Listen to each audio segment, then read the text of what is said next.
EduTalk. EduTalk. Teknologi dan edukasi, sinergi untuk masa depan.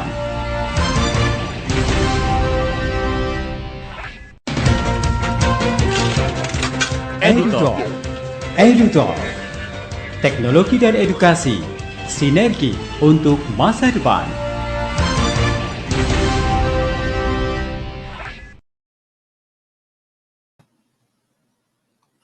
Radio Edukasi, cerdas, santun, dan menghibur. Halo, apa kabar insan edukasi dan sahabat BPKTK DIY? Kita berjumpa lagi dalam program EduTalk, teknologi dan edukasi, sinergi untuk masa depan. Untuk insan edukasi dan sahabat BPKTK DIY bisa menyaksikan langsung acara ini melalui streaming bbgtkdy.kemendikdasmen.go.id/radioedukasi. Acara ini juga disiarkan melalui kanal YouTube BPKTK DIY. Untuk insan edukasi dan sahabat BPKTK DIY yang ingin mengajukan pertanyaan, bisa melalui WhatsApp 0856 750 1251. Pada kesempatan kali ini, EduTalk akan mengambil tema tentang dunia belajar anak tunarungu, visual, cerita, dan teknologi.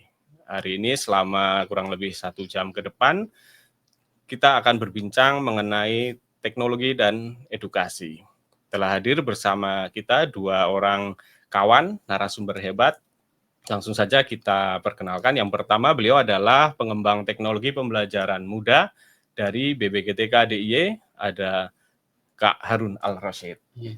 Apa kabar Kak Harun? Alhamdulillah baik Kak Ari. Hari ya. ini hari yang dingin untuk memulai kegiatan. Alhamdulillah. Ya, gimana kesibukan akhir tahun sepertinya sibuk sekali nih Kak Harun ya? Sibuk di cuaca yang mulai banyak hujan di Jogja ini. Jadi pagi sampai sore cenderung mendung, dan mungkin hari ini siang ini kita hangatkan dengan EduTalk nih. Yes, siap. Jadi Kak Harun ini selaku pemerhati juga dari pembelajaran dan pendidikan, khususnya pendidikan luar biasa. Kemudian untuk rekan kita yang kedua ada Bu Feni Sepriani dari SLB Negeri 1 Bantul. Selamat siang Bu Feni. Selamat siang Pak Ari. Apa kabar Bu Feni? Alhamdulillah Perjalanan sehat. Gimana tadi? Perjalanan alhamdulillah lancar. Oke, sehari-hari Bu Feni ini mengajar di SLB Negeri 1 Bantul ya Bu? Iya. Untuk jenjangnya apa saja Bu kalau yang di SLB sana itu Bu? Kalau di SLB itu biasanya semua jenjang ada. Jadi ada mulai dari SD, kemudian SMP dan SMA, dan kebetulan saya mengajar di jenjang SDLB. Oh, okay. Kalau lama mengajar sudah berapa lama Bu Feni? Sebetulnya kalau lama mengajar saya lulusan 2012, jadi sudah cukup lama. Iya. Tetapi kalau yang di SLB Negeri 1 Bantul, saya mengajar mulai dari tahun 2019. Jadi kira-kira sudah sekitar berapa? 6 tahun ya, 6 tahun begitu. Jadi sudah cukup lama pengalamannya aja Bu Feni. Iya. Jadi nanti mungkin bisa kita sharingkan tentang bagaimana dunia belajar pada murid tunarungu ataupun dengan yang hambatan pendengaran bisa melalui visual, cerita, dan teknologinya. Baiklah, langsung kita ke Bu Feni dulu Pak Harun. Nanti kita mungkin masih banyak insan edukasi ataupun sahabat BPKTK DIY yang pengen tahu lebih dalam mengenai siswa ataupun anak-anak yang dengan hambatan pendengaran ataupun tunarungu itu, mulai dari mereka itu bagaimana, karakteristiknya bagaimana. Mungkin kita perlu banyak belajar dari Bu Feni. Mungkin Bu Feni bisa sampaikan sekilas, mungkin bisa mengenai mereka karakternya seperti apa, kemudian bisa berbagi pengalaman ya sehari-hari sudah membersamai mereka. Gimana Bu Feni, monggo? Iya, jadi betul ya pepatah orang ya, tak kenal maka tak sayang. Jadi sebelumnya kita berkenalan dulu dengan siapa sih anak tunarungu. Jadi beberapa istilah memang biasa dipakai. Ada yang mengatakan anak-anak hambatan pendengaran, kemudian yang paling banyak dipakai itu tunarungu kalau di sekolah-sekolah. Jadi anak-anak tunarungu ini adalah anak-anak yang mengalami gangguan pendengaran sehingga berpengaruh terhadap pemerolehan informasi. Jadi mereka itu tidak mendapatkan input suara, input bahasa. Jadi untuk outputnya mereka juga otomatis tidak punya begitu. Oh gitu. Jadi mereka bicara itu karena mendengar itu ya, Bu? Ya, kalau kita kan orang dengar ya istilahnya kalau ada anak tunarungu kemudian kita itu sebagai orang dengar. Kalau kita kan mendapat input bahasa itu dari mendengar bunyi ya, mengenal, bahasa gitu ya. Kalau mereka kan tidak punya begitu. Oke. Kalau untuk karakteristik bahasanya mungkin berbeda ya, kalau untuk yang orang biasa itu kan mempunyai karakteristik ya seperti kita ini. Kalau untuk anak-anak yang tunarungu ini karakteristik bahasanya bagaimana? Cara berkomunikasinya atau Iya. bagaimana? Jadi kalau anak tunarungu itu biasanya, kalau di kami itu dikenal dengan insan pemata. Jadi mereka itu sangat, visual. Jadi modalitas, belajar mereka itu visual.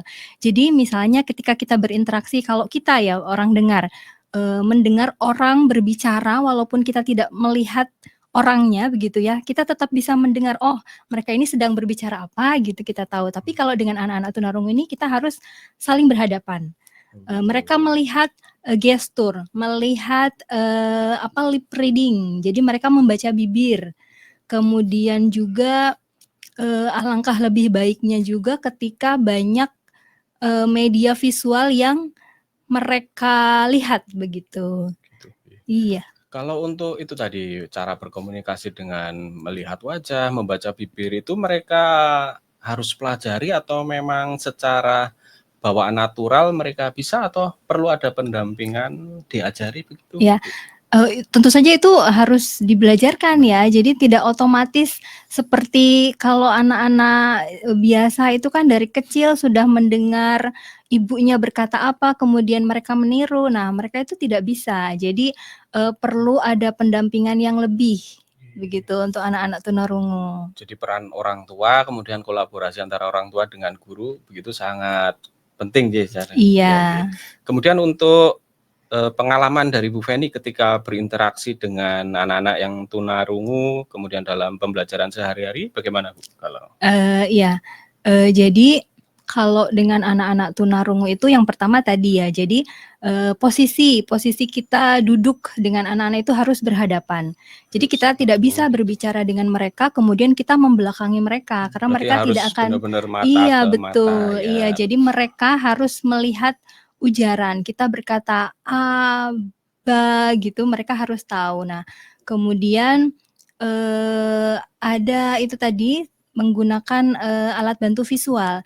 Jadi kalau saya merasakan sebagai guru itu, guru-guru tunarungu itu sebaiknya membekali diri dengan kemampuan menggambar lah minimal. Jadi ketika di dalam kelas kita itu ingin mengajarkan sesuatu, memang bisa didukung dengan gambar, tetapi, kalau itu terbatas medianya, misalnya kan selama ini tidak semua bisa kita dengan mudah mendapatkan, media gitu ya. Iya. Guru-guru itu menggambar, Pak, gitu. Jadi, guru-guru tunarungu kalau menurut saya perlu membekali diri dengan, kemampuan menggambar gitu. Jadi ketika menjelaskan sesuatu itu harus dengan visual memang kalau anak-anak tunarungu Minimal begitu. gambar dasar lah ya, jelas Iya, bentuknya karena iya. belum tentu media yang ada di sana itu sesuai ataupun cocok dengan apa yang Bu Feni inginkan begitu Iya, ya. iya betul. Oke, terus ini saya membaca kalau anak tunarungu itu mereka ada kecenderungan kreatif serta unggul dalam aktivitas motorik, seni visual itu bagaimana, Bu?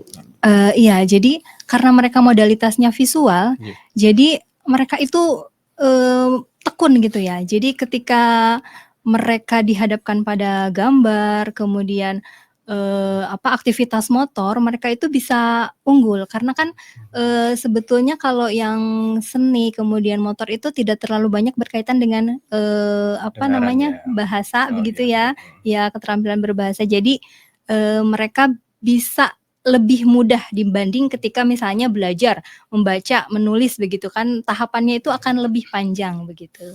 Oh gitu. Jadi secara indera mungkin mereka pendengaran berkurang, tapi di sisi lain secara visual mereka biasanya lebih sensitif guys, lebih peka. Seperti kalau yang anak-anak yang tuna netra itu kan mereka sangat sensitif dengan nada, jadi biasanya peka. Iya. Kemudian untuk hambatan ketika melakukan pembelajaran sehari-hari ya, misalnya di kelas itu untuk menghadapi anak tunarung itu hambatan apa Bu yang Ibu hadapi? Hambatan, kadang-kadang, Terkait dengan komunikasi itu mungkin ya tadi ya? Iya. Jadi apa yang kita sebagai guru maksudkan, kalau anaknya belum punya modal bahasa yang baik, itu kan akan terjadi miss begitu ya. Iya. Jadi betul-betul kita itu, mencari cara bagaimana suatu kata saja itu bisa, mereka pahami dan menjadi milik mereka, begitu. Jadi misal ketika dan ini, biasanya lebih mudah ketika itu dimulai dari hal yang dekat dengan anak. Misalnya ketika, suatu kali saya mau mengajarkan tentang, makanan sehat begitu ya.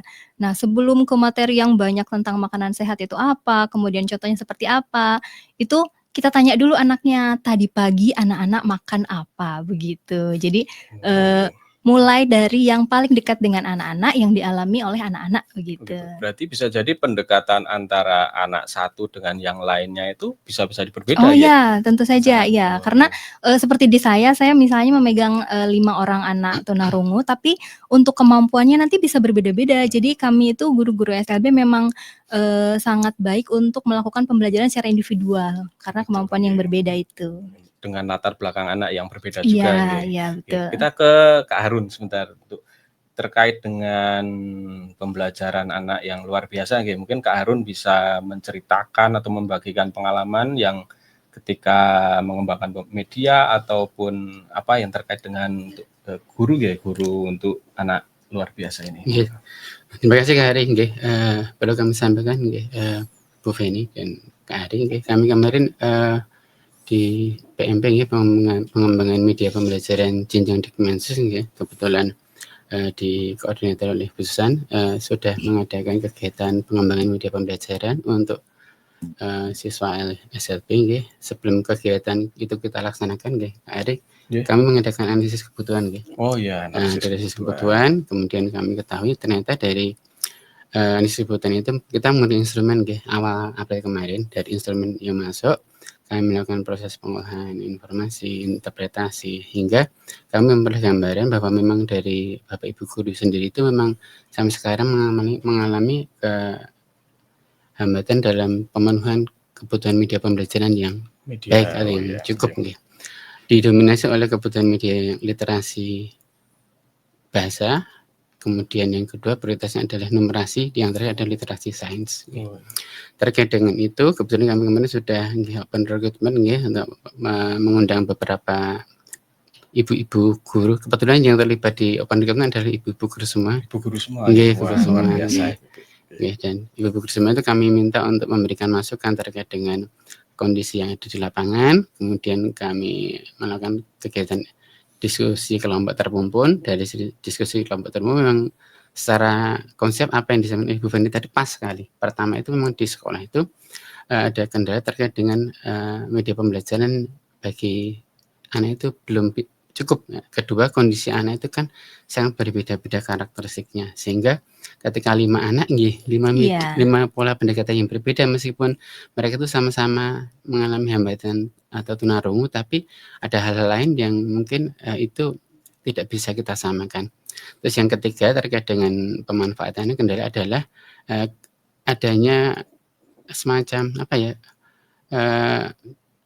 dari aspek Bapak Ibu guru itu mengalami kesulitan untuk mengembangkan media pembelajaran sesuai dengan yang mereka butuhkan, karena keterbatasan pemahaman, keterbatasan IT. Nah, sehingga di kami di Kemensos itu memang dari awal sudah merencanakan akan mengembangkan media pembelajaran. Untuk tahun 2026 ini fokus kami adalah terkait dengan numerasi nih. Jadi mungkin kalau yang di tempat Bu Feni tadi cenderung ke arah literasi numerasi atau literasi bahasa Bu, terkait dengan proses pembelajarannya. Kalau kami boleh tahu. Iya, kalau yang selama ini sih keduanya juga cukup perlu untuk diberikan penguatan ya. Karena kalau numerasi saat ini kan juga tidak melulu terkait angka-angka ya. Jadi karena ada pemahaman dan lain sebagainya juga yang terkait bahasa. Jadi untuk literasi dan numerasi memang patut untuk dikembangkan juga medianya begitu. Ya memang kedepannya insya Allah kami juga akan berusaha akan mengembangkan lagi media yang bisa mungkin menambah atau memperkaya media-media pembelajaran yang nanti akan digunakan di jenjang SLB. Semoga harapan ini bisa terlaksana gitu. Amin. Jadi secara hasil analisis kebutuhannya juga cocok ya dengan kondisi yang dialami oleh Bu Feni tadi. Hambatannya adalah di media pembelajaran yang tersedia itu masih kurang, ataupun kalaupun ada tidak bisa dipakai secara langsung ya. Jadi tetap harus dimodifikasi. Kemudian untuk gurunya juga harus mampu tadi minimal kemampuan menggambar dasar lah ya. Terus kemudian nanti untuk dari BPGTK mungkin ada program yang bisa untuk meningkatkan kompetensi guru dalam mengembangkan media pembelajaran. Jadi guru bisa mengembangkan media pembelajaran sesuai dengan yang mereka butuhkan. Oke, untuk pengalaman ini dengan siswa tunarungu ada nggak Kak Harun, kalau yang Mas Harun sebelumnya? Kalau sampai sekarang kita masih fokusnya ke medianya. Jadi untuk interaksi langsung dengan siswa kami lebih ke gurunya gitu. Gurunya untuk jadi pengembangannya. Kemarin kami memang mengembangkan media pembelajaran untuk bidang numerasi dengan sasarannya adalah untuk siswa tunarungu untuk siswa hambatan pendengaran atau tunarungu dan satunya adalah hambatan intelektual. Maaf. Saya agak skip antara mirip-mirip dengan hambatan pendengaran. Padahal itu sama sebenarnya. Iya, sama, beda Jadi, istilah saja. Yang kami kembangkan adalah kalau bahasa yang kami kemarin di Mudu ada hambatan pendengaran. Jadi kita materinya tunarungu. Jadi sama. Kami kemarin sudah mengembangkan untuk yang tunarungu dan yang hambatan intelektual. Tapi atau tunagrahita tunagrahita, dan ini masih pada fase uji coba terbatas. Harapan kami dari uji coba terbatas nanti kami bisa mendapatkan masukan ataupun informasi dari Bapak Ibu guru terkait dengan e-modul yang kami kembangkan, dan itu nanti bila memang sudah sesuai dengan hasil masukan dari Bapak Ibu guru di lapangan di sekolah, masukan-masukan akan jadikan satu untuk difinalisasi. Setelah finalisasi selesai nanti akan kami sosialisasikan. Ya, semoga bisa bermanfaat bagi Bapak Ibu guru yang ada di sekolah. Kalau untuk tahapannya mungkin Insan Edukasi dan sahabat BPGTK ingin secara garis besar mawon untuk pengembangan medianya itu tahapannya mulai dari analisis kebutuhan kemudian ke apa gitu. Secara cepat. Atau mungkin kita sampaikan setelah jeda. Wah ya, saya akan saking asiknya. Baiklah Insan Edukasi dan sahabat BPGTK DIY, jangan kemana-mana. Untuk EduTalk edisi Rabu 26 November 2025 akan segera kembali setelah jeda-jeda yang berikut ini.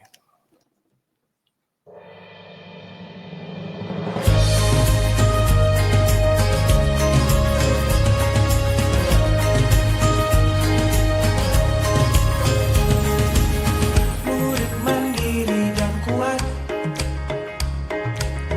tumbuh di lingkungan sehat, bersama guru yang hebat, penuh cinta dan bersahabat, mendidik dengan tulus, gunakan jurus, kenali potensi, kelola emosi, tumbuhkan resiliensi, jaga konsistensi dan jalin koneksi, membangun kolaborasi dan menata situasi.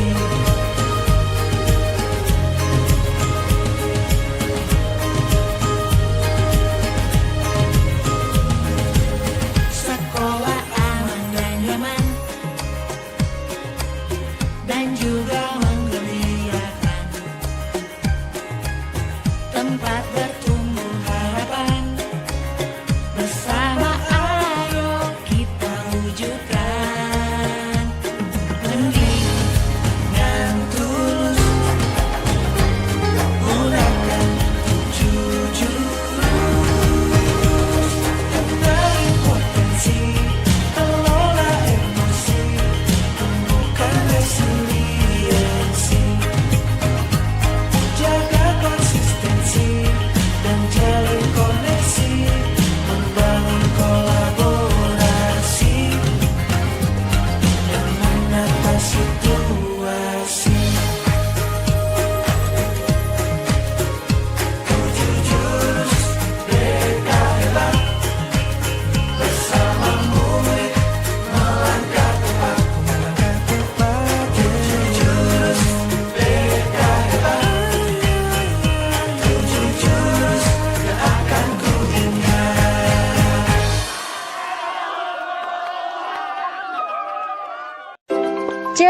Ceria PAUD Menyapa, salah satu program baru yang dikembangkan oleh Radio Edukasi.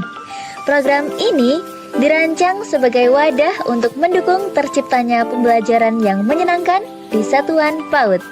Melalui program ini, pendidik PAUD dapat berbagi pengalaman, metode, dan praktik baik dalam mengelola kegiatan belajar yang ceria dan menarik. Oh, anak-anak sangat senang sekali, bahkan belum selesai kegiatan udah besok kita main ini lagi ya. Padahal belum selesai tapi mereka sudah minta besok kita main laptop lagi ya Bu ya, karena memang di ruang murid itu game edukasinya itu sangat interaktif Mas Yuda. Jadi memang dari awal itu sudah disuguhkan dengan cerita dan ada audionya. Jadi saya kasih sound dari Radio Edukasi itu dulu. Masih sangat bermanfaat ya, sehingga anak-anak langsung bisa mendengar cerita dari sana. Jadi ketika anak belum bisa membaca pun mereka bisa tahu cerita yang ada dalam buku itu. Kemudian setelah itu akan ada game, terus ada gamenya itu macam-macam, ada mencocokkan, terus kemudian ada yang memilih, ya ada memilih pasangannya kayak gitu, ya macam-macam sekali. Kemudian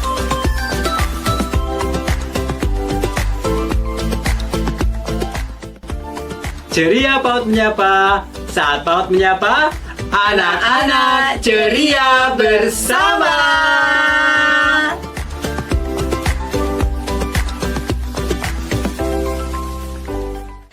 Jangan lupa untuk menyaksikan Ceria PAUD Menyapa di kanal YouTube BPGTK DIY, live streaming setiap hari Senin pukul 13 sampai 14 waktu Indonesia Barat hanya di Radio Edukasi, cerdas, santun, dan menghibur.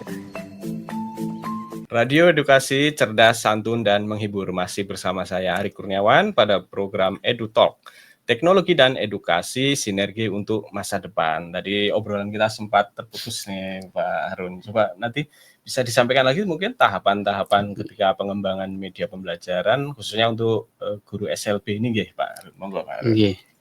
Kok jadi Pak tadi Kak ya? Nggih, kadang Pak, kadang Kak ya. Kok saya jadi tua sekali ya Mas Ari. Nggih Kak Ari nggih, mohon izin nih menyampaikan terkait dengan pengembangan media pembelajaran yang ada di tempat kami dalam ini di Dikmensus nggih. Kami menggunakan konsep ADDE nggih. Dalam arti yang pertama kami lakukan analisis kebutuhan nggih.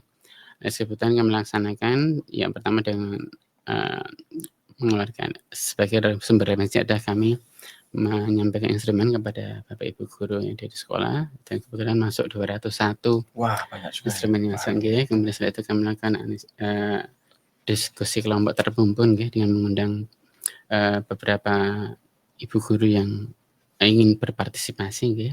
Setelah itu kami mengolah, kemudian setelah mengolah kami hasil analisis sebetulnya ternyata kemarin diarahkan untuk pengembangan numerasi. Setelah itu kami lakukan perancangan. Jadi apa yang kira cocok untuk kebutuhan itu. Kemudian dari perancangan itu, kemudian sudah kami sepakati berupa konsepnya adalah e-modul. Kemudian kami mulai memproduksi e-modul itu dengan mengundang ibu guru yang dapat berperan sebagai penulis naskah. Kemudian dari tim internal kami ada sebagai pengkaji media, maupun ada pengkaji materi. Setelah naskah itu tertuliskan, maka kami mengundang narasumber dari UNJ yang kompeten di bidang itu. Kami kemudian mengundang Pak Aryawan.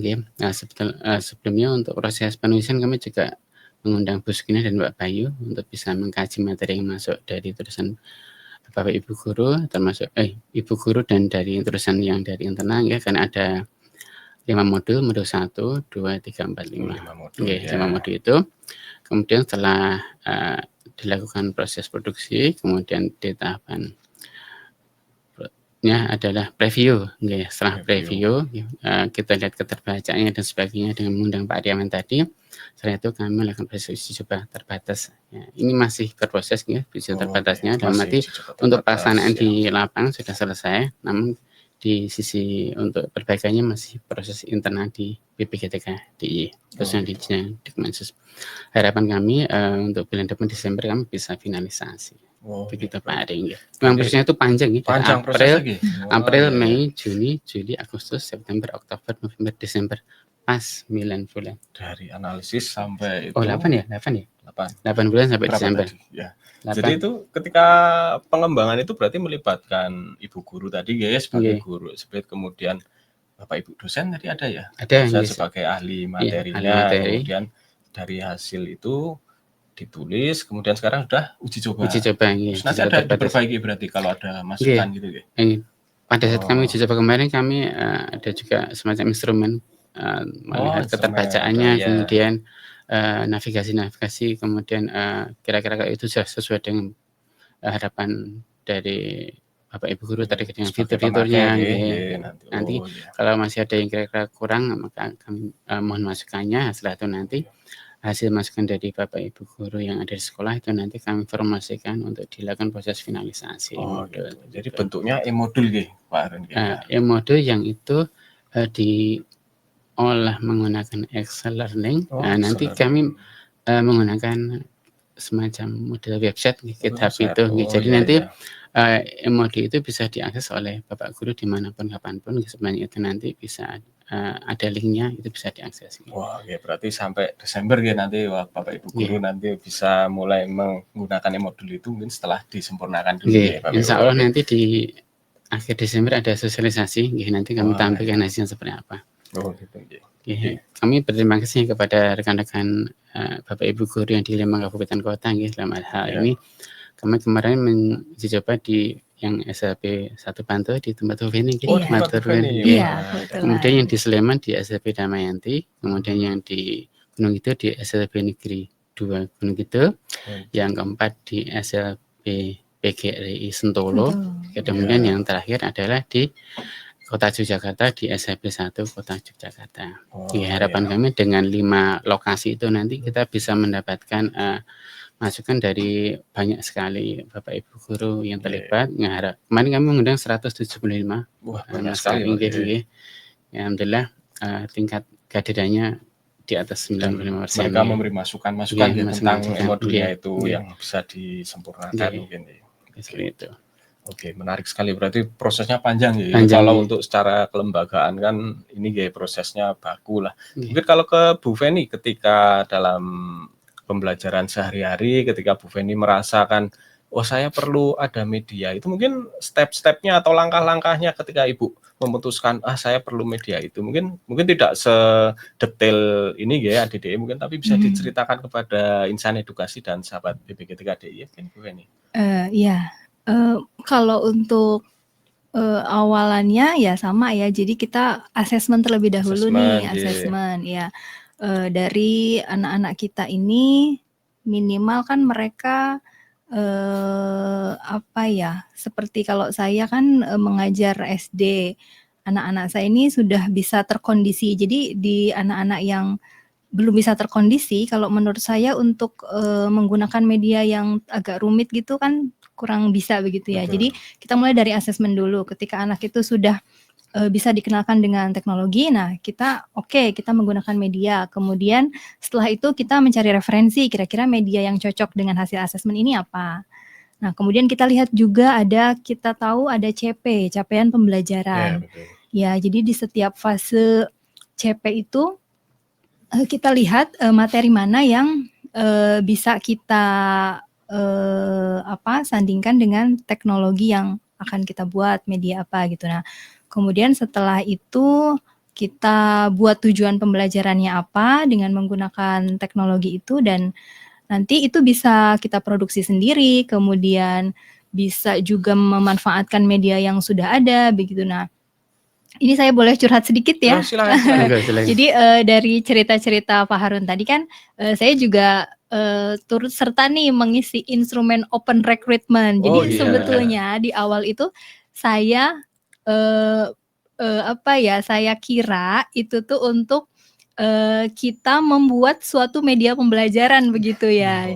Nah ternyata di perjalanannya kita akhirnya goalnya di e-modul begitu, karena saya juga menyadari kalau media itu tidak bisa digunakan oleh anak didik yang ini begitu kemudian sama juga bisa digunakan oleh anak didik yang lain. Nah, ketika e-modul itu kan nanti sifatnya lebih luas. Jadi ada adaptasi dan modifikasi yang bisa dipakai oleh guru-guru untuk kemudian membuat media pembelajaran sendiri. Beda hal ketika kita membuat media A begitu, itu belum tentu juga cocok untuk yang lain. Nah, jadi ketika ada e-modul ini harapannya bisa dimanfaatkan lebih luas karena materinya sangat banyak ya Pak Harun ya.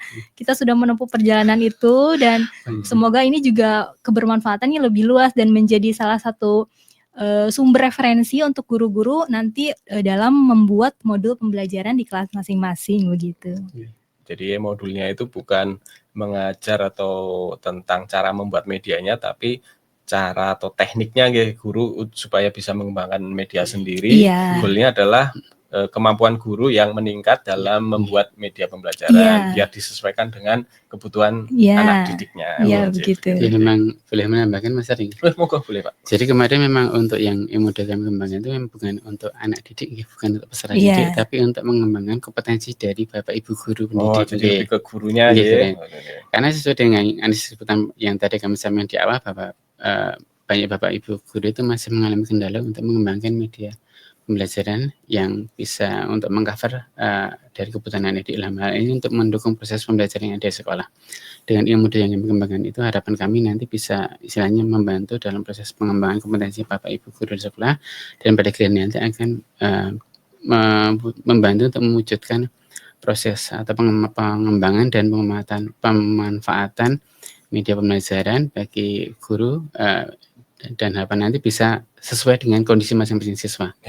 Jadi kan media satu itu meskipun sasarannya sama-sama untuk yang anak tunarungu, tapi itu belum tentu nanti bisa untuk match dengan yang anak tunarungu yang lainnya. Jadi sifatnya sangat personal. Sangat personal. Jadi nanti yang paling tahu sendiri adalah Bapak Ibu guru masing-masing. Mungkin si A cocoknya medianya yang seperti ini karakteristiknya gitu. Jadi memang media itu kan fungsinya untuk mengatasi masalah pembelajaran kalau untuk anak tunarungu kan hambatannya mereka di komunikasinya hanya bisa visual. Jadi ketika merancang juga memperhatikan itu. Oke, menarik. Jadi sekarang ke Bu Feni coba Bu, ini kita pengen tahu tentang ketika strategi pembelajarannya yang di kelas itu seperti apa. Tentunya yang berorientasi pada visual ketika itu. Apakah melalui, saya baca kok ada pembelajaran melalui cerita, itu bagaimana? Bercerita kepada anak yang tunarungu itu mungkin seperti apa? Iya, untuk yang strategi visual itu jelas ya, jelas kita harus banyak menggunakan modalitas visual untuk anak-anak tunarungu. Untuk yang cerita ini saya punya beberapa pengalaman. Jadi menurut saya membelajarkan anak-anak melalui cerita ini juga bisa digunakan. Jadi seperti saya itu di kegiatan pembelajaran awal itu biasanya saya membuat lingkaran pagi namanya. Jadi kita nanti bentuk kelas, bentuk mejanya kursi meja duduknya itu melingkar gitu, melingkar atau setengah lingkaran. Nah, nanti kita di sana bercakap-cakap kegiatan apa yang anak-anak alami sebelum ke kelas misalnya, atau tentang situasi terkait kondisi cuaca misalnya. Nah, itu bisa menjadi percakapan awal. Jadi kita diusahakan ada kegiatan percakapan di awal sebelum pembelajaran. Nah, itu juga nanti dikaitkan dengan kegiatan pembelajaran. Jadi namanya apersepsi. Jadi mengaitkan situasi konteks nyata yang terjadi dengan anak-anak menuju ke pembelajaran. Seperti yang tadi saya cerita itu yang tentang makanan sehat misalnya, sebelum kita masuk ke materi itu kita tanya dulu anak-anak tadi makan apa di rumah. Kemudian kira-kira makanan itu sehat atau tidak, misalnya seperti itu. Ya, itu yang lingkaran pagi. Kemudian yang kedua, saya biasanya menggunakan waktu 15 menit membaca. Itu pada saat pembelajaran boleh, kemudian menjelang akhir pembelajaran juga bisa. Nah, nanti saya biasanya membawa buku cerita. Kemudian saya bercerita, misalnya yang terakhir saya baca itu tentang ini gajah dan monyet nih. Jadi ada satu adegan di buku itu, si monyet itu terjepit kakinya oleh pohon yang tumbang. Nah, kemudian ketika saya bercerita itu, anak-anak itu excited. Mereka menceritakan pengalamannya dia. Jadi kemarin katanya ketika hujan deras, ada petir, pohon di dekat rumahnya tumbang. Nah, dia bercerita dengan isyarat, dengan gestur gitu.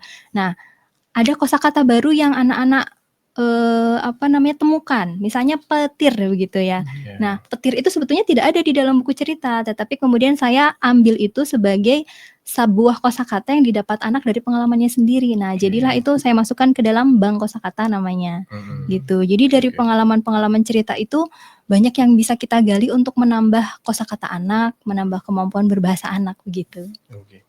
Untuk yang tadi saya masih penasaran dengan yang lingkaran pagi itu. Iya. Itu Ibu di tengahnya gitu atau gimana? Iya. Kan untuk pola komunikasi harus berhadap-hadapan Iya, jadinya. setengah lingkaran sih biasanya. Setengah. Setengah lingkaran saya berada di tengah. Ya, jadi saya mengajak bercakap-cakap, nanti bergantian satu-satu. Oh, tetap bergantian satu-satu Iya, ya? bergantian Tidak bisa. satu-satu. Jadi nanti anak yang lain tetap menyimak temannya, menyimak bu gurunya begitu. Oh, gitu. Iya. Berdasarkan pengalaman mereka, terus Iya. dikaitkan dengan kalau ada menemukan kosakata baru. Gitu Iya, ya, Bu. kita biasanya mencatat kosakata baru gitu. Oke. Terus untuk ini seperti apa ya? Ada Ibu di sini pernah membuat album kegiatan untuk yang di kelas itu mungkin Oh, sebagai iya. dokumentasi atau Iya, apa, iya. Bu? Jadi pertama untuk dokumentasi, kenang-kenangan ya. Jadi Iya. anak-anak itu senang ketika misalnya kemarin kita habis kegiatan outing kelas, saya foto, saya tempel di sebuah buku album kegiatan namanya. Nah, nanti dari album itu anak-anak menulis, misalnya habis outing kemana? Ke Semarang. Jadi nulis nanti saya pergi ke Semarang misalnya, atau di sana saya naik wahana apa begitu. Nah, jadi dari hal-hal yang sudah dialami itu menurut saya lebih mudah untuk masuk ke pembelajaran berbahasa. Jadi daripada ngawang-ngawang, misalnya kalau kita kasih buku teks yang entah tokohnya siapa, kemudian kisahnya apa, Mereka kan susah untuk iya, mereka kan jadi, susah iya. begitu Jadi ya. kalau mereka sudah mengalami, Ibu tinggal mengaitkan ini yang kalian alami tadi namanya ini. Begitu, Iya, Bu, ya. Oh, iya, ini menarik jadi sekali, mengenalkannya Bu. lebih mudah menurut saya Oke, gitu. baik, terima kasih. Baiklah Insan Edukasi dan sahabat BPGTK DIY, kita akan kembali lagi nanti setelah jeda berikut. Jangan kemana-mana.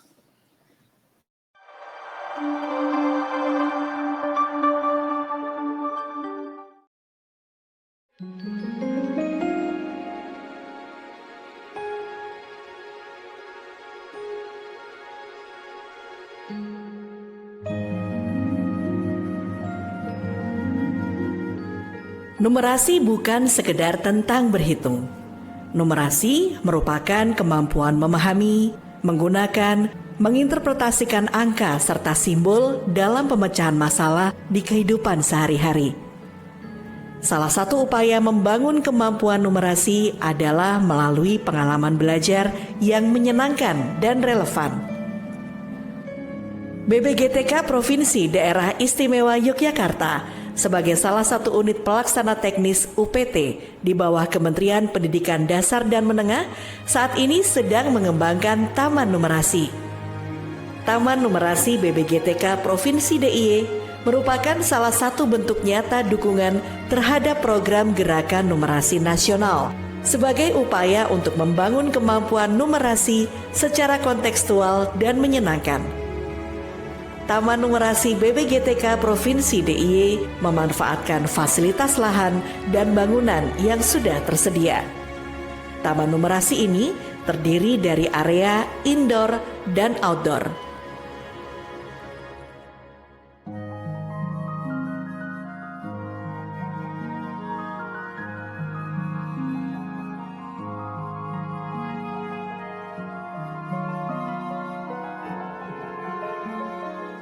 Taman Numerasi Indoor berada dalam bangunan segi 8 dengan luas kurang lebih 125 meter persegi.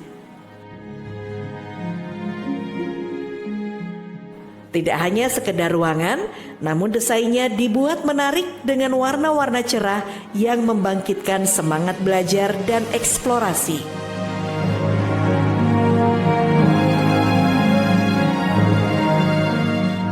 Berbagai aktivitas dan permainan edukatif disusun untuk memantik kemampuan numerasi pengunjung.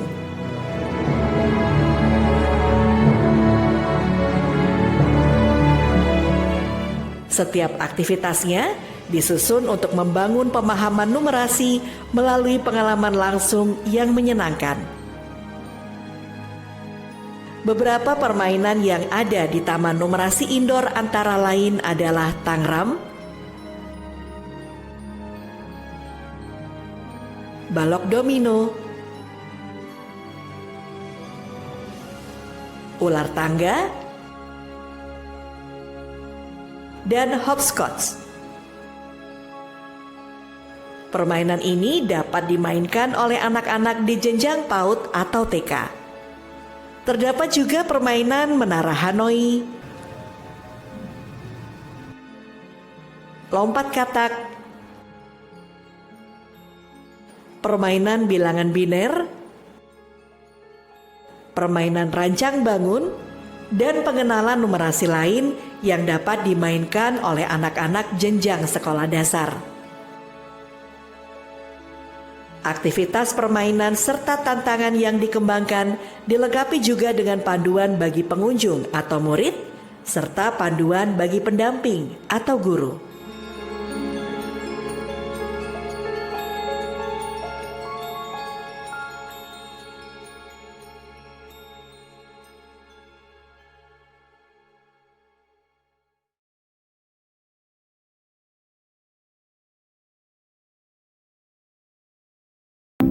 Taman numerasi outdoor dikembangkan dengan memanfaatkan fasilitas yang sudah ada, seperti jalan setapak, konblok, maupun area dinding. Area yang tersedia disertai dengan beberapa aktivitas seperti permainan pengenalan bangun datar, pola bilangan, dan berbagai pemecahan masalah numerasi. Beberapa objek atau benda ditambahkan untuk memperkaya aktivitas numerasi yang telah dikembangkan. Desain permainan juga dikembangkan dengan memperhatikan keamanan dan kenyamanan para pengunjung. Dinding yang tersedia juga dimaksimalkan agar dapat memberikan pengetahuan tentang numerasi bagi para pengunjung. Taman numerasi bukan hanya sekedar taman bermain. Bagi murid, taman ini juga menjadi wahana untuk lebih mengenal numerasi dengan suasana yang menyenangkan. Di sisi lain, taman ini dapat menjadi inspirasi bagi para pendidik untuk mengembangkan taman numerasi di sekolah masing-masing dengan memaksimalkan potensi yang ada. Di masa mendatang, koleksi aktivitas dan permainan akan terus dikembangkan seiring dengan kebutuhan untuk memperkaya aktivitas numerasi serta kreativitas dari para pengembang taman numerasi di BBGTK Provinsi Daerah Istimewa Yogyakarta.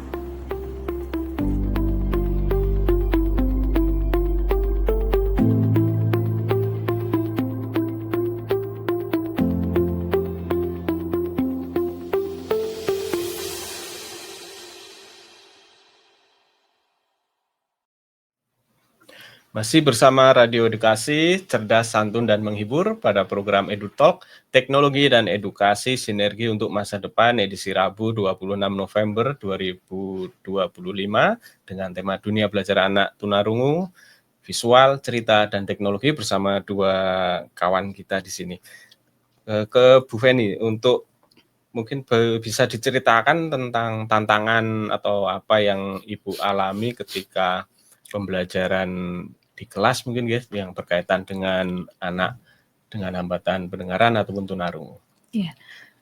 Untuk hambatannya yang pertama karena kemampuan anak-anak ini berbeda-beda, jadi guru itu bagaimana caranya kreatif, inovatif gitu ya, membuat pembelajaran itu menjadi personal untuk masing-masing anak begitu, dan itu kan membutuhkan cukup effort lah ya istilahnya. Luar biasa juga. Iya. Jadi misal media, misal memilih materi begitu kan kita harus benar-benar bagaimana itu dapat memfasilitasi masing-masing kebutuhan anak.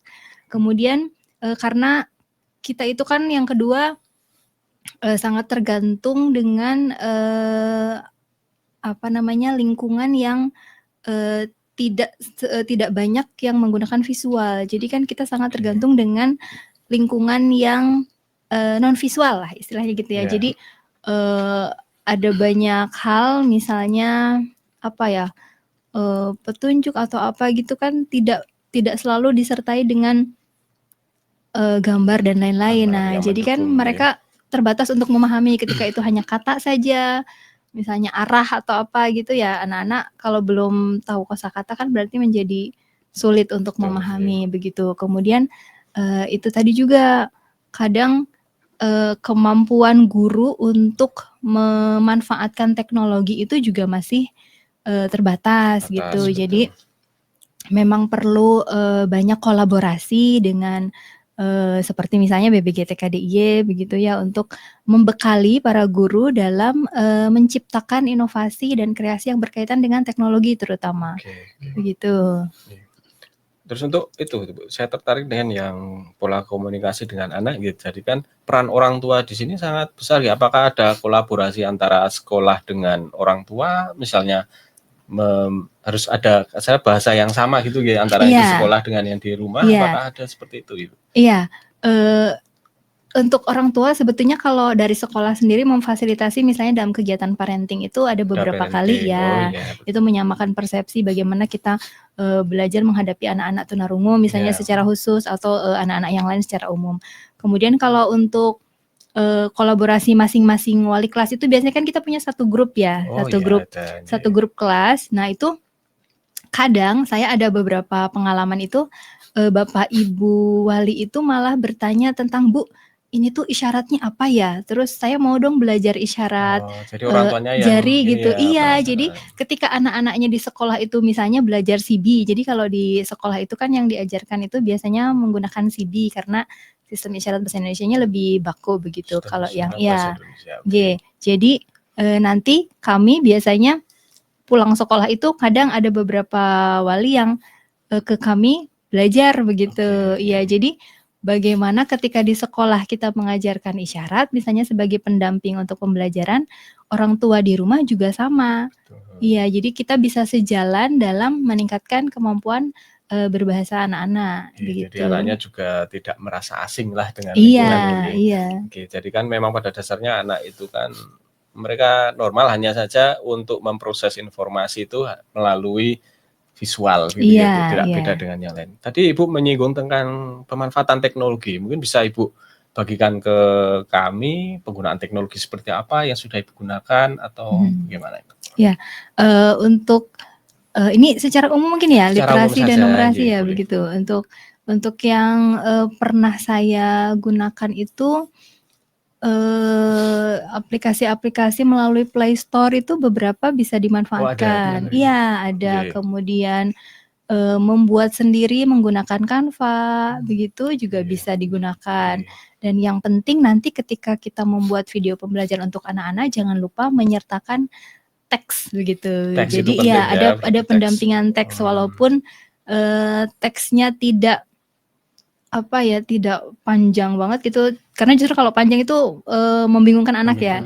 Yang jelas ada bantuan teks maupun isyarat. Nah itu biasanya anak-anak nanti akan lebih mudah untuk memahami begitu. Memperjelas pesan yang dimaksud memperjelas mungkin pesan. Jadi teknologinya seperti itu. Mungkin dari Kak Harun atau Pak Harun ada pengalaman teknologi apa yang bisa digunakan untuk memudahkan pembelajaran anak yang tunarungu? Kemarin terima kasih Mas Kak Ari atas waktunya. Bu Feni mungkin pernah mendengar komunitas dunia tak lagi sepi? Iya. Oh iya. Iya. Jadi kemarin itu saya sempat mencoba untuk mengeksplorasi kira-kira media pembelajaran yang sifatnya itu aplikatif, digital dan bisa diunduh di Play Store yang nanti bisa dikembangkan atau digunakan untuk anak tunarungu seperti apa nih. Kemudian saya kemarin menemukan ternyata ada komunitas dunia tak lagi sepi itu muncul di istilah di tampilan saya. Kemudian setelah saya cermati ternyata komunitas itu adalah komunitas yang fokusnya itu terkait dengan pembelajaran untuk anak tunarungu, mulai dari membaca, menulis, kemudian terkait dengan perawatan telinga juga ternyata. Kemudian untuk yang di komunitas tersebut menyampaikan bahwa untuk proses pembelajaran itu masih manual. Jadi ketika manual menggunakan kertas ada hambatan terkait dengan itu penggunaan medianya. Anak ketika menggunakan kertas otomatis cenderung mudah bosan, kemudian mudah teralihkan dan sebagainya. komunitas dunia tak legislatif itu kemudian menjalin kerjasama dengan UKDW untuk mengembangkan aplikasi namanya DevLearn. DevLearn. Di aplikasi DevLearn itu berusaha untuk mensinergikan antara visual dengan teks, dan menurut informasi tadi Bu Feni juga ngendika itu bisa cocok untuk pembelajaran untuk anak. Kemudian dari hasil kolaborasi itu dikembangkan DevLearn yang itu ada 3 fitur. Yang pertama itu untuk membaca, kemudian menulis, yang terakhir adalah mini game. Ya, untuk yang membaca itu nanti ada 2 bagian, termasuk salah satunya adalah memasangkan gambar. Jadi secara konsep pembelajaran yang ada di DevLearn ini menggunakan gambar hewan dan tulisan. Jadi ketika nanti ada gambar hewan anjing, nanti di bawah itu ada tulisannya, nanti diminta untuk memilih. Ketika fase awal seperti itu, ketika udah masuk ke level berikutnya, nanti anak diminta untuk menuliskan. Jadi seperti gambar sapi, tapi ada huruf yang hilang seperti SAP, ada strip hilang. Nanti anak diminta untuk mengisikan dengan menarik atau drop and drag. Kemudian yang terakhir untuk game. Game itu saya coba gambar itu ada 4. Game yang anagram, kemudian memukul tikus tanah, yang ketiga itu pesawat, plane word, dan yang terakhir adalah labirin. Dari game yang dikembangkan itu memang diarahkan untuk simulasi bagi anak tunarunggu bisa mengembangkan kemampuannya, termasuk kecakapan menulis. Itu kan juga menambah istilahnya motorik halusnya, itu juga diarahkan. Jadi selain gambar, kemudian ada teks, itu nanti bisa diharapkan dengan media yang mereka kembangkan di DevLearn itu bisa merangsang pembelajaran anak secara lebih aktif, interaktif, dan yang faktor yang tidak luput kita perhatikan adalah bisa digunakan dimanapun dan di kapanpun sepanjang. Yang penting bisa diunduh. PR-nya sedikit Mas Ari dan Bu Feni, itu belum bisa karena itu pengembangannya tahun 2023 kemarin, sehingga ketika diunduh di Android 16 ke atas belum bisa. Jadi gitu. bisanya mungkin 15 ke bawah. Dan yang kedua untuk fitur settingnya itu masih belum aktif. Jadi nanti kalau mungkin Bu Feni ada waktu silakan diunduh.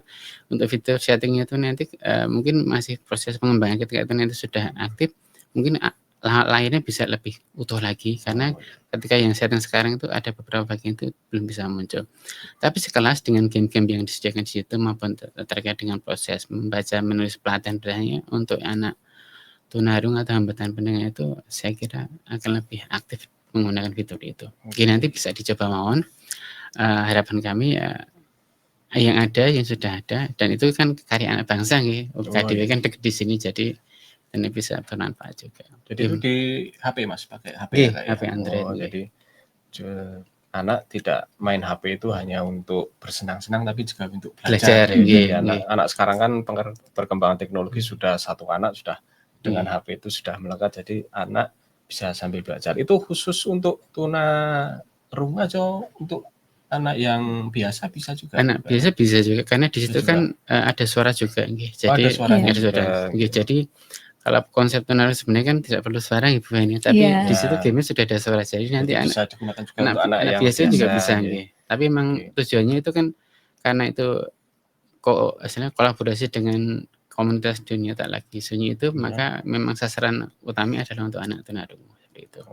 Siapa tahu nanti pengembangnya menyaksikan ini terus bisa dikembangkan bisa lebih diupdate lagi, disempurnakan lagi terkait dengan fitur-fitur yang ada. Itu teknologi seperti itu ya. Kalau untuk ini Bu, harapan ke depannya tentang pembelajaran untuk anak tunarungu seperti apa? Apakah terkait dengan pemanfaatan teknologinya, kemudian kreativitas gurunya seperti apa, lingkungan sekolah, kemudian keluarga seperti apa yang mendukung, atau bagaimana harapannya? Kalau dari saya harapannya ya lingkungan masyarakat ini yang pertama. Jadi menerima anak-anak ini. Jadi masyarakat inklusif itu dapat mendorong kepercayaan diri, motivasi untuk belajar kepada anak-anak. Itu yang pertama. Kemudian yang kedua, ada semakin banyak teknologi yang dikembangkan baik oleh guru maupun pihak-pihak lain yang terkait dengan pendidikan anak-anak supaya dapat mendukung peningkatan keterampilan anak-anak khususnya tunarungu begitu. Oke, jadi anak-anak itu diterima dulu di masyarakat Ya. ya, karena mereka ini saya membaca bagus ini. Jadi hambatannya itu bukan pada muridnya tapi pada komunikasinya saja Iya. yang berbeda. Jadi tidak perlulah ada saling bully-bully ya. Jadi karena Iya. pada dasarnya mereka sama, hanya saja mungkin cara berkomunikasinya yang berbeda. Kalau untuk Harun mungkin harapannya terkait mungkin medianya atau pembelajaran untuk anak tunarungu seperti apa, Harun? Nggih. Harapan kami nggih, mungkin dari kami sisi pengembang media pembelajaran nggih, harapan kami adalah bisa membantu untuk proses pembuatan media yang itu memang benar-benar dibutuhkan di sekolah, nggih. Iya. Dan harapan kami media yang kami nanti akan bisa fleksibel nggih, jadi bisa digunakan oleh Bapak Ibu guru di sekolah dan nanti bisa diakses siswa juga maupun orang tua di rumah. Tapi kami masih belum bisa menunjukkan secara konkret untuk sekarang. Kami masih berproses nggih. Jadi tahapan kami sekarang adalah untuk pengembangan kompetensi bagi Bapak Ibu guru dulu nggih. Jadi Belum sampai ke siswa. Oke, untuk perkembangan teknologi juga ini saya catat banyak sekali ya untuk aplikasi yang mulai dari gratis, berbayar tentang bahasa isyarat, kemudian dari speech to text ada dan alat-alat aplikasi lainnya ya, yang bisa kita gunakan. Perkembangan teknologi sekarang kan sudah maju, tinggal kita pilih mana yang kira-kira bisa kita pakai untuk mendukung pembelajaran untuk anak tunarungu ini. Kemudian adakah ini mungkin Bu pesan-pesan atau speech? Apa ya, quotes kah? Silakan quote dari ini dari Pak Oke. Beni. Ya, gini mungkin ya. Jadi anak tunarungu itu adalah anak yang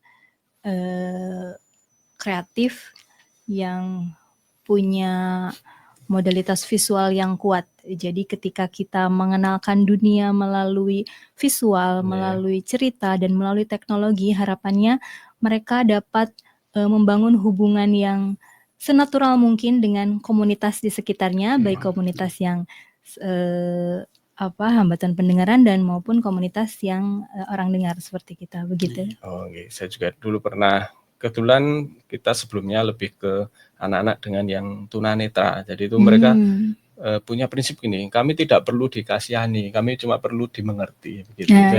Jadi mereka tidak mau untuk dianggap maaf lebih lemah rendah itu gitu. enggak mau. Oke. Mereka hanya saja memang kami berbeda begitu ya. Mungkin Kak Harun ada tambahan? Nggih. Semoga apa yang kami sampaikan siang ini nggih, dengan Bu Feni bisa menambah wawasan kita semua nggih, dan kita bisa berkolaborasi nggih dari kami BPGTK dan dari sekolah nggih Ibu Feni untuk mengembangkan pembelajaran dan kedepannya akan lebih baik lagi nggih kerjasamanya. Demikian, terima kasih. Oke. Baiklah insan edukasi dan sahabat BPGTK DIY, tidak terasa perjumpaan kita dalam program EduTalk ini sudah sampai di penghujung acara. Nggak kerasa ya Kak Harun ya. Dan harus segera kita akhiri untuk berganti ke acara selanjutnya. Terima kasih saya ucapkan kepada dua orang narasumber, kakak-kakak, bapak ibu kita. Semoga perbincangan kita kali ini dapat bermanfaat bagi kita semua. Saya ingatkan, EduTalk akan kembali hadir setiap hari Rabu pukul 13 sampai 14 waktu Indonesia Barat. Baik insan edukasi dan sahabat BPGTK DIY, kami bertiga segera undur diri. Petir bukan sembarang petir, petir menyambar pohon pepaya. Terima kasih yang sudah hadir, sehat-sehat semua. Saya Ari Kurniawan. Saya Harun Ar-Rasyid. Saya Feni Sepriani. Mengucapkan terima kasih. Sampai jumpa tetap di Radio Edukasi, cerdas, santun, dan menghibur.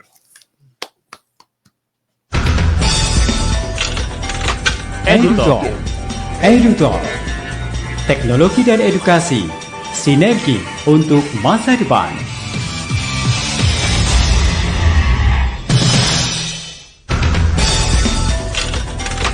EduTalk.